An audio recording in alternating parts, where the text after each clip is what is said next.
Alfredo Serrano Mancilla, siempre lo tenemos un poco aquí en este programa, porque siempre tiene muchos datos interesantes para estar dando. ¿Cómo estás, Alfredo? Buenas noches.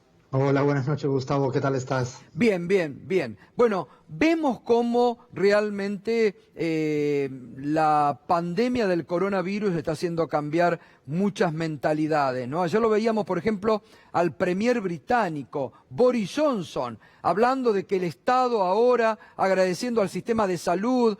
La veíamos ayer a la titular del Fondo Monetario Internacional diciendo, bueno, cuando se salga, los Estados tendrán que invertir en salud. Rigo, aspectos desconocidos por parte de ellos hasta este momento, ¿no?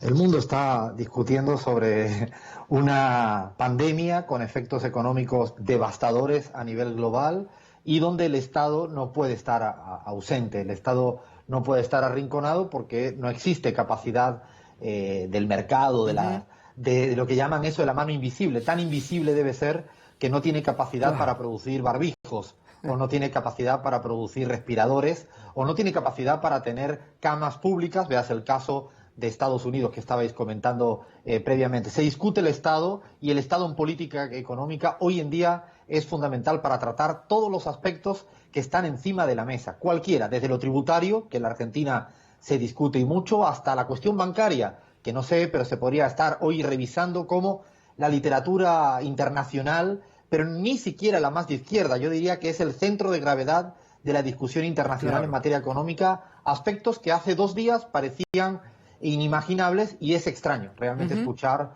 a ciertas usinas conservadoras y neoliberales sin argumentos en una situación distinta. Es como repetir un manual cuando el contexto ha cambiado, y yo creo que quedan bastante ridiculizados hablando como si estuvieran en tiempos donde no hubiera pandemia. Realmente sorprende. Ahora, ¿vos creés realmente que una vez que pase todo esto, habrá lo que hoy se empieza a insinuar, pero se podrá llevar a la práctica, que se atiendan con mayor posibilidad de perdón la deuda de países como la Argentina? Porque, a ver, estamos viendo que muchos de los acreedores en este tránsito están actuando con mucha dureza para con la Argentina, ¿no? Parece que ahí la mente no han cambiado de acuerdo a lo que está pasando en este momento en el mundo.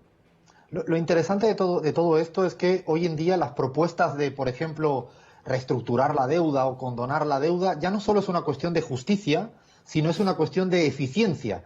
Es pragmática, esa palabra que tanto le gusta al neoliberalismo en Argentina o en el mundo del pragmatismo. Hoy en día lo pragmático, lo eficiente, lo único posible realmente es no poder pagar la deuda como estaba en los perfiles actuales. Te doy un dato, Gustavo, vamos a sacar esta semana nosotros en CELAC. Hemos analizado la evolución de los bonos de deuda en 8 países de América Latina. Y es curioso porque en 8 países, Argentina, México, Brasil, Chile, Colombia, los bonos de deuda, el valor se está yendo al piso en los últimos 100 días. Es decir, hoy en día ni el mercado entiende ni cataloga que los bonos de deuda pueden valer lo mismo que ayer. Es imposible. Y lo dice incluso las propias lógicas del mercado, no aceptan que el valor de lo que ayer valía 100 hoy pueda valer lo mismo. La deuda, no solo la Argentina, sino la de muchos países, vale muy poco. Ahí hay que tener mucho cuidado para evitar que en estos momentos aparezcan fondos buitres que no son los que compraron deuda en la etapa inicial y que en última instancia luego quieran intentar cobrar lo que ni siquiera, insisto, compraron en un momento de la emisión de deuda. Alfredo, buenas noches. David Cufré te saluda.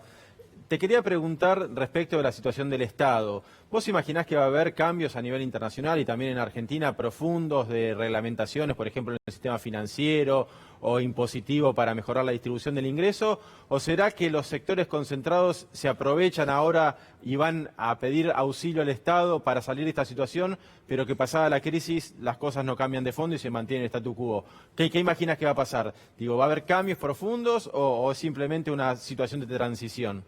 ¿Qué tal, David? Sí, es una verdadera disputa la que hay hoy en día entre dos grandes propuestas. Una, la de siempre, la que ya conocemos, la que se ha hecho permanentemente, reconcentrar, insisto, aprovecharse de la caída de los activos. En Europa, por ejemplo, no se permite, en España o en Francia o en Italia, que venga cualquiera a comprar un activo que ha caído mucho de valor, para evitar justamente que caigan en manos de unos pocos fondos buitres. Eso es un bloque. Pero hay otro, yo creo que cada vez más mayoritario, que en materia tributaria no puede permitir que existan políticas tributarias tan injustas, tan ineficientes. Y os doy otro dato en la Argentina, tanto que se discute del tema impuestos. En Argentina, hoy en día, el tipo impositivo legal que tienen que pagar las empresas figura como el 30%. De sus beneficios pagan el 30%. Pero si miramos con lupa, cuando terminan de ver cuánto realmente paga, el tipo real, el que efectivamente pagan, es solo el 7,3%. Es decir, en el camino, gracias a muchos malabarismos